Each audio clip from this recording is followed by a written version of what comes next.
Hello and greetings to you. In this video I want to speak about two ways of living life, two ways of experiencing life on Earth.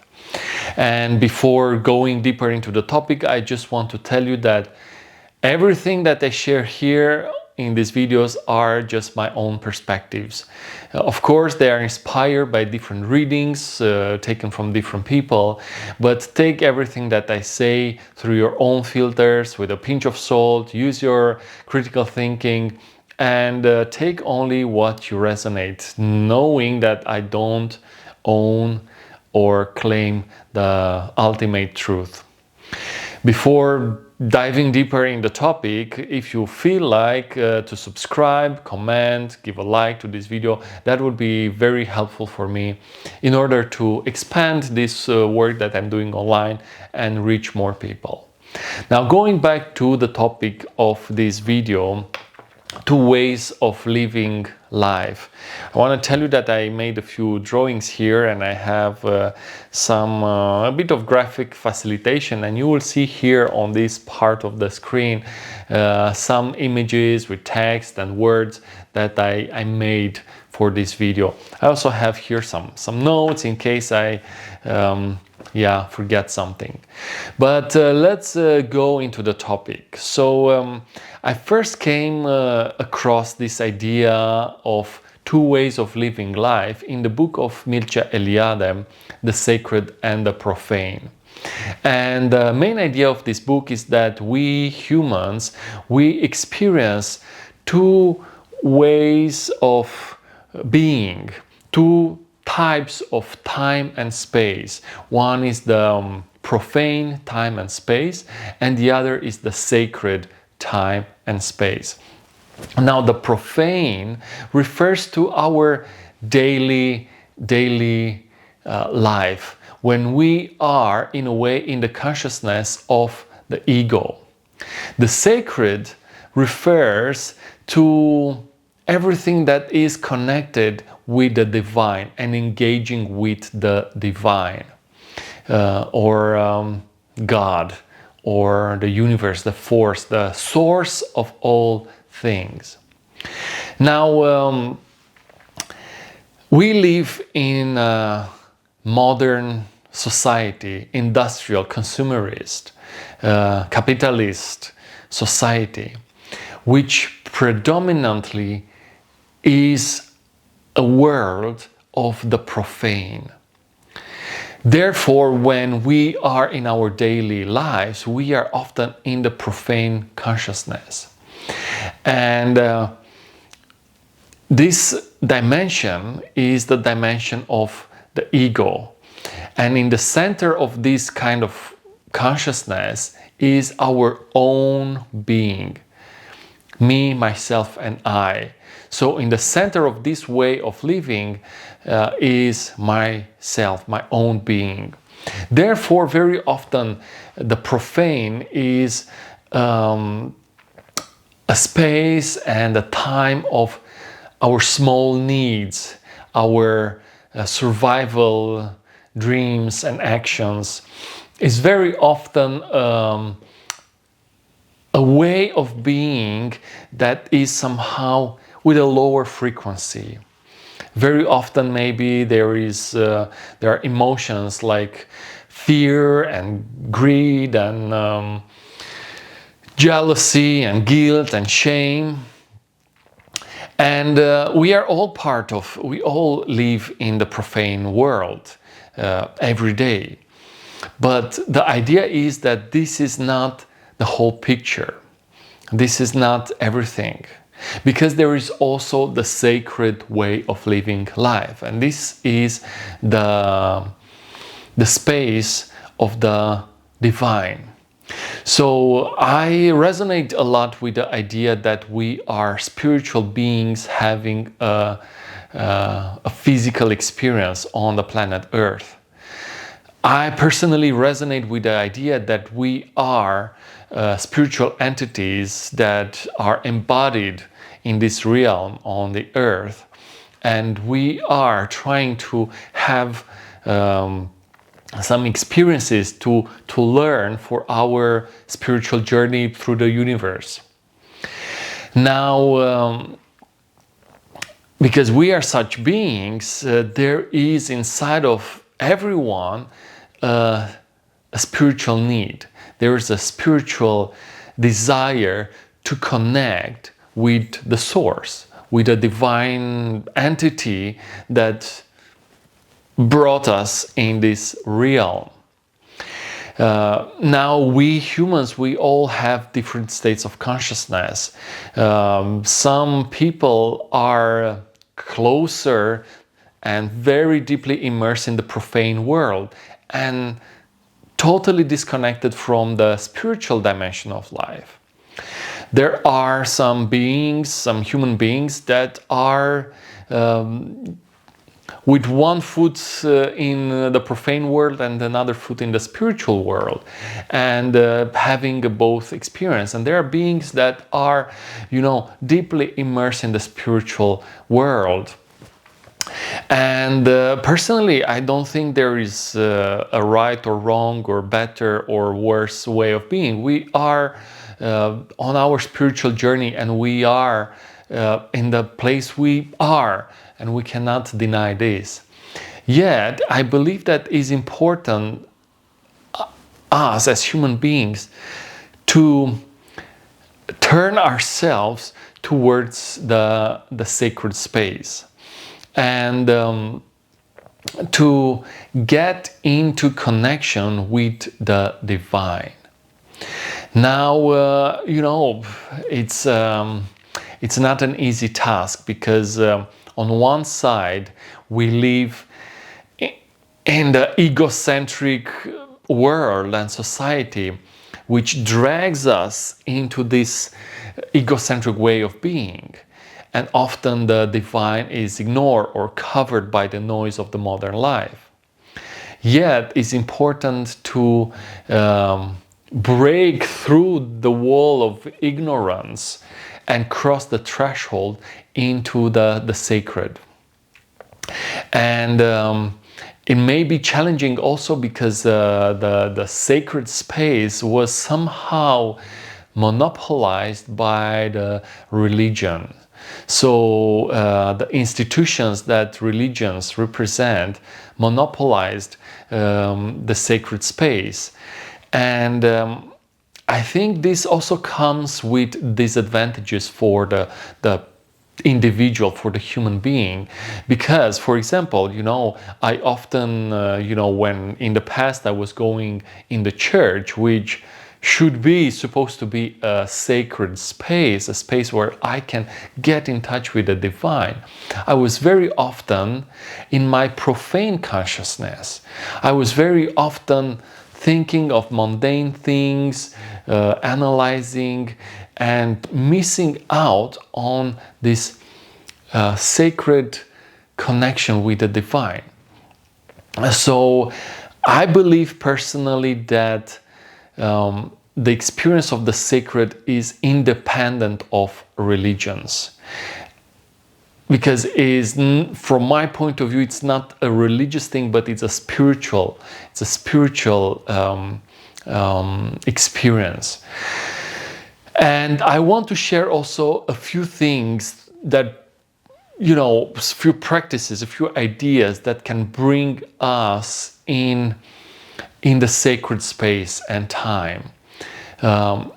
Because I believe it's important to be in the sacred space and time, because this is the space of truth and wisdom and the true virtues, kindness, compassion, love.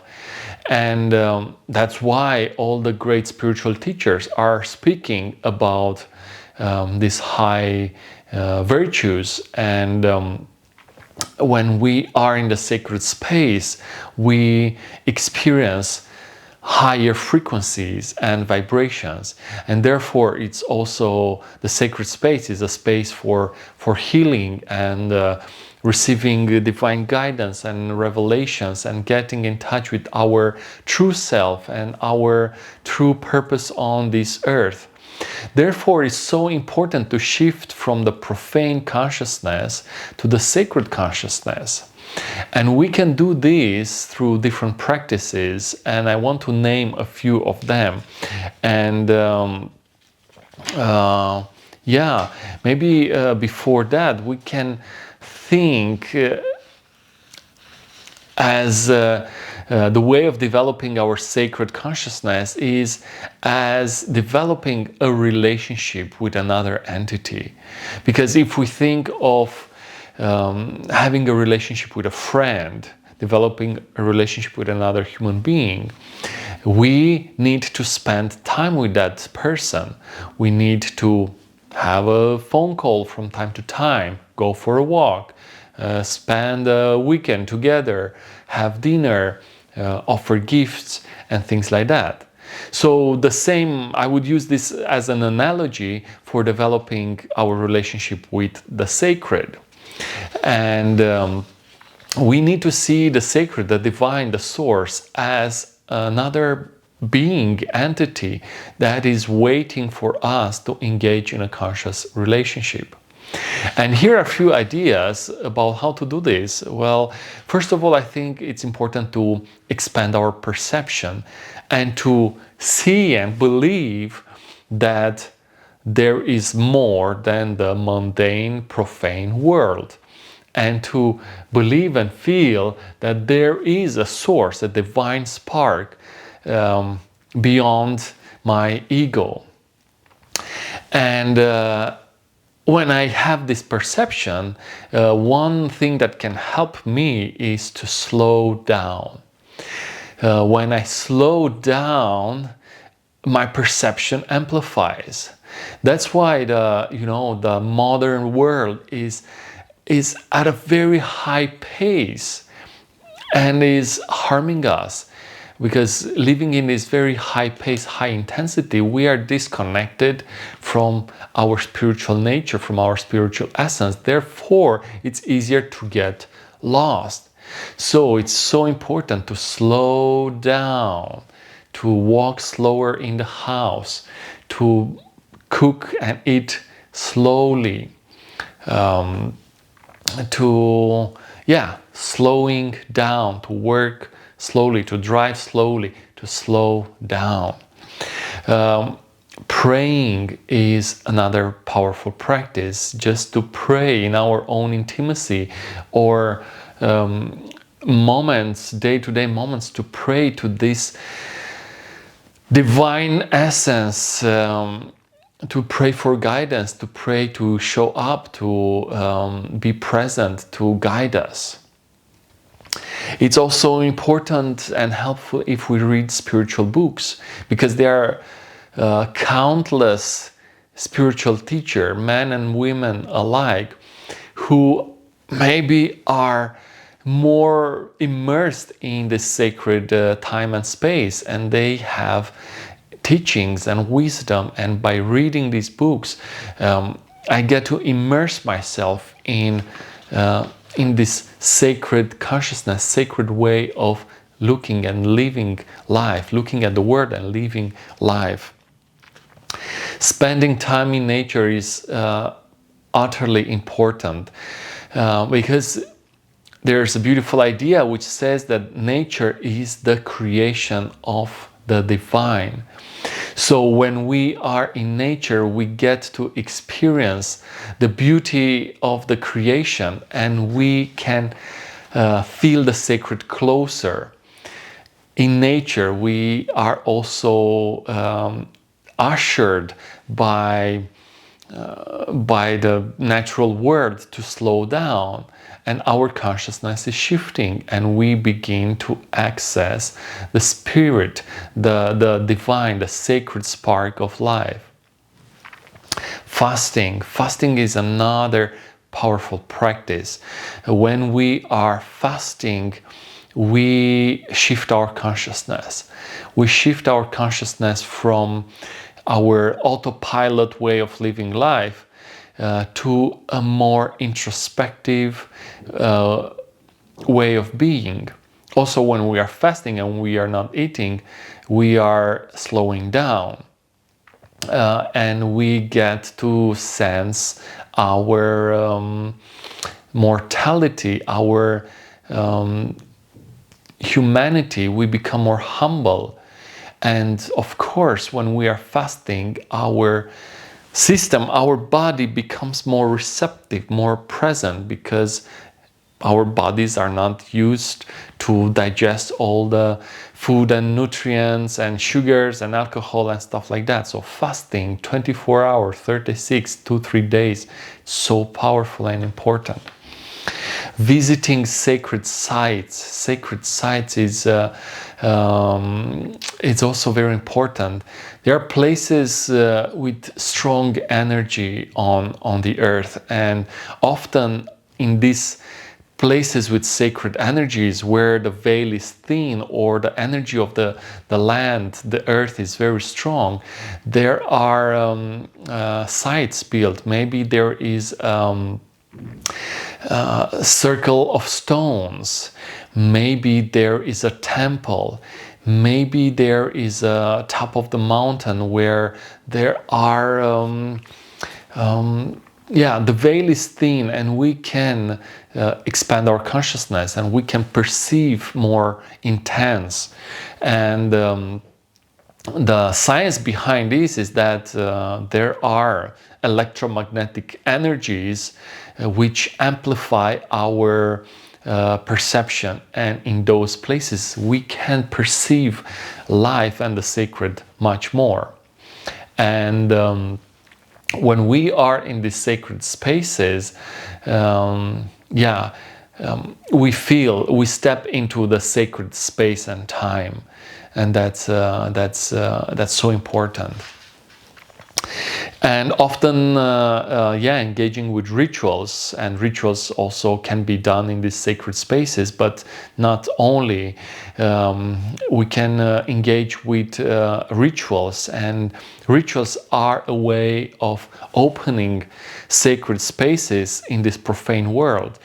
And through rituals and ceremonies and conscious actions, to get in touch with the sacred within and without. And maybe one last idea, but the list is long and can continue for long, is engaging with sacred music. And I'm inviting you to look for sacred music, music that can shift your consciousness and bring you in a contemplative state of being, bring you in the presence of something more. Because there's one thing to listen to music in the car, in the radio, and all the music and the commercials, they put our mind, our ego in an alert state, and we are in this profane consciousness.